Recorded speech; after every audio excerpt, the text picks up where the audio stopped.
প্ৰথমতে আজি আপোনালোকে ছেমিনাৰ ইয়াতে পাতিছে, গতিকে ইয়াৰ উদ্দেশ্যটো কি আৰু ইয়াৰ আগতে আপোনালোকে বহুকেইখন পাতিছে কিন্তু ৰিজাল্ট একো এতিয়ালৈকে ওলোৱা নাই, গতিকে এই গোটেই বিষয়টোৰ ওপৰত কি ক'ব আৰু কিমান দূৰ আজিৰ তাৰিখত আপোনালোকে ভাবে যে পৃথক বড়োলেণ্ড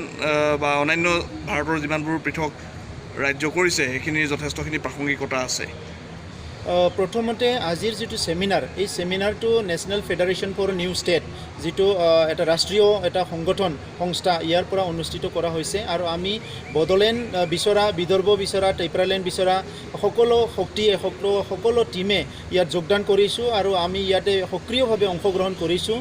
মেইন কথাটো হৈছে যে আজি ৰাষ্ট্ৰীয় পৰ্যায়ত যে বিজেপি চৰকাৰ ইয়াত চলি আছে, কিন্তু ৰাষ্ট্ৰীয় পৰ্যায়ত যিটো আলোচনা হ'ব লাগিছিলে, পাৰ্লিয়ামেণ্টত যিটো আলোচনা হ'ব লাগিছিলে আজিলৈকে হোৱা নাই। বিজেপিয়ে শাসনত অহাৰ আগত প্ৰমিছ কৰিছিলে যে আমি শাসনত আহিলে বড়োলেণ্ড সমস্যা সমাধান কৰিম, গোৰ্খালেণ্ড সমস্যা সমাধান কৰিম, বিদৰ্ভ ৰাজ্য গঠন কৰিম, এই কথাবিলাক প্ৰমিছ কৰিছিলে, কিন্তু আজিলৈকে সেইটো কোনো আলোচনা হোৱা নাই। 4 বছৰ হ'বলৈ গৈ আছে, বিজেপি চৰকাৰ কোনো ধৰণৰ ইনিচিয়েটিভ লোৱা নাই। গতিকে ৰিজনেল লেভেলত যিটো ডিছপেৰিটি চলি আছে, ৰিজনেল লেভেলত যিটো এক্সপ্লইটেশ্যন ডিছক্ৰিমিনেশ্যন চলি আছে, এইটো কমি যোৱা নাই, বৰঞ্চ বাঢ়িহে গৈছে।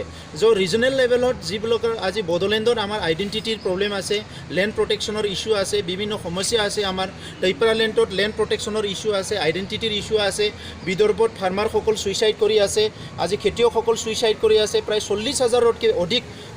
মানে ফাৰ্মাৰ মহাৰাষ্ট্ৰত বিদৰ্ভ ৰিজনৰ পৰা ছুইচাইড কৰিলে, ইফালে বুন্দেলখাণ্ডত ফাৰ্মাৰ ছুইচাইড কৰিছে, তাত মানে ড্ৰট হৈ আছে, মানে বৰষুণ দিয়া নাই, বহুত সমস্যা হৈ আছে।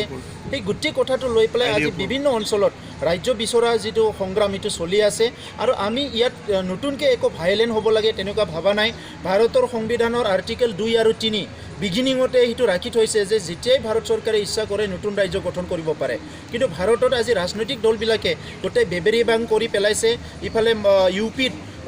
আগৰ যিটো চৰকাৰ তেখেতসকলে পাছ কৰাৰ পিছতো 4টা ৰাজ্য গঠন নকৰিলে, তেলেংগানাত বাধা দিয়াৰ পিছতো তেলেংগানা ৰাজ্য গঠন হ'ল। গতিকে ইয়াত কোনো ক্ৰাইটেৰিয়া, কোনো নৰ্মছ, কোনো মেথড তেখেতে ভাৰত চৰকাৰে ইয়াত আজিলৈকে অনা নাই। গতিকে আমাৰ দাবী হৈছে যে ইতিমধ্যে অতি সোনকালে গভৰ্ণমেণ্ট অফ ইণ্ডিয়া এটা পলিচি ডিচিশ্যন আনিব লাগে আৰু যিমান ৰাজ্য বিচৰা অঞ্চলবিলাক আছে সেই অঞ্চলবিলাকত এই ইছ্যুবিলাক তেখেতসকলে চাব লাগে আৰু অতি শীঘ্ৰে সেইটো সমাধান কৰিব লাগে, সেইটো আমি বিচাৰোঁ। দ্বিতীয়তে কাইলৈ আপোনালোকৰ প্ৰটেষ্ট ৰেলী আছে, সেই বিষয়ে কি আৰু আগতে আপোনালোকে কৰিছে, গতিকে কাইলৈ কেনেদৰে কি কালিৰ যিটো ৰেলী হ'ব, কালিৰ যিটো মৰ্চা হ'ব, সেই মৰ্চাটো অল ইণ্ডিয়া ষ্টৰৰ আগতে আমি বড়োলেণ্ডৰ পৰা আমি ৰেলী কৰিছিলোঁ, বড়োলেণ্ড দাবী কৰি পেলাই, কিন্তু এইবাৰো যিটো ৰেলী হ'ব সেই ৰেলীটো ৰাজঘাট টু পাৰ্লিয়ামেণ্ট ষ্ট্ৰীট যিটো ৰেলী হ'ব, ইয়াত সকলো মিলি পেলাই বিদৰ্ভ, বুন্দেলখাণ্ড, গোৰ্খালেণ্ড, ট্ৰাইবেললেণ্ড চবেই মিলি পেলাই কালি ৰেলীটো হ'ব আৰু 11টা বজাৰ পৰা পাৰ্লিয়ামেণ্ট ষ্ট্ৰীটত মিটিং হ'ব আৰু 3টা বজাত প্ৰেছ ক্লাবত প্ৰেছ মিট হ'ব আৰু এইটো সম্পূৰ্ণভাৱে আমাৰ শক্তিশালীভাৱে সকলো অংশগ্ৰহণ কৰি ভাৰত চৰকাৰক সক্ৰিয় দিবলৈ আমি সকলো মানে ৰেডি হৈছোঁ যে অতি শীঘ্ৰে যদি এই ৰাজ্য বিচৰা নতুন ৰাজ্য গঠনৰ কিমানখন ৰাজ্য বিচাৰিছে, কোন কোন সংগঠন আছে? এতিয়া মানে 7খন ৰাজ্য বিচৰা সংগঠন ইয়াত যোগদান কৰিছে, কিন্তু ভাৰতত এতিয়া কমেও 19টা বিভিন্ন অঞ্চলত ৰাজ্যৰ দাবীৰ যিটো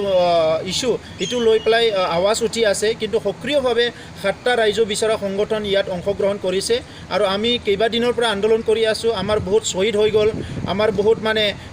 সমস্যা মানে এতিয়া হৈ আছে, সেইবিলাক লৈ পেলাই আমি সমাধানৰ অৰ্থত সমাধান বিচাৰি পেলাই অতি শীঘ্ৰে সমাধান বিচাৰি পেলাই এই ৰেলীটো কালি আমি আয়োজন কৰিছোঁ। আৰু এটা প্ৰশ্ন আছে, কেন্দ্ৰীয় চৰকাৰে ইয়াৰ পূৰ্বে আপোনালোকৰ লগত আলোচনা কৰিছিল, কিন্তু শেহতীয়াকৈ কিন্তু কোনো ধৰণৰ আলোচনা হোৱা নাই, এই বিষয়ে কি ক'ব? সেইটোৱে ইগনৰেঞ্চি। কেন্দ্ৰীয় চৰকাৰে যে আলোচনা কৰা নাই, আমাৰ বড়োসকলৰ লগত বড়োলেণ্ড সমস্যা সমাধান লৈ পেলাই যোৱা এপ্ৰিল মাহৰ 26 তাৰিখত 2017ত গৃহমন্ত্ৰী ৰাজনাথ সিং ডাঙৰীয়াৰ নেতৃত্বত এটা ত্ৰিপাক্ষিক বৈঠক হৈছিলে, য'ত অসমৰ মুখ্যমন্ত্ৰী আছিলে আৰু তাত এটা প্ৰতিশ্ৰুতি দিছিলে যে আলোচনাটো কণ্টিনিউ হ'ব, কিন্তু 1 বছৰে তেখেতসকলে আলোচনা আজিলৈকে কৰা নাই। গতিকে আজি দুখিত আমি সকলো এইটো ধিক্কাৰ দিছোঁ যে চৰকাৰ এনেকুৱা মিছলীয়া হ'ব নালাগে। ভাৰতৰ এটা শক্তিশালী এটা চৰকাৰ, আজি সৰ্ববৃহৎ গণতান্ত্ৰিক দেশৰ যদি চৰকাৰে মিছলীয়া হয়, ইয়াতকৈ দুৰ্ভাগ্যজনক কথা আৰু একো থাকিব নোৱাৰে। সেইকাৰণে আমি কৈছোঁ যে অতি শীঘ্ৰে ভাৰত চৰকাৰ, অসম চৰকাৰ আমাৰ সমস্যা সমাধানৰ কাৰণে আগবাঢ়ি আহিব লাগে, নহ'লে আমি ইয়াত হাত সাৱটি বহি থাকিব বিচৰা নাই, কিয়নো আমাৰ সমস্যা ইমানখিনি আমাক জৰুলা কৰি পেলাইছে, আমাৰ এটা ভাবুকি সৃষ্টি হৈছে। সেইকাৰণে অতি শীঘ্ৰে যদি সমস্যা সমাধান নহয়, যিকোনো এক্সটেণ্ডলৈ আমি মুভমেণ্টটো চলাই নিয়াৰ কাৰণে আমি ৰেডি আছোঁ। ঠিক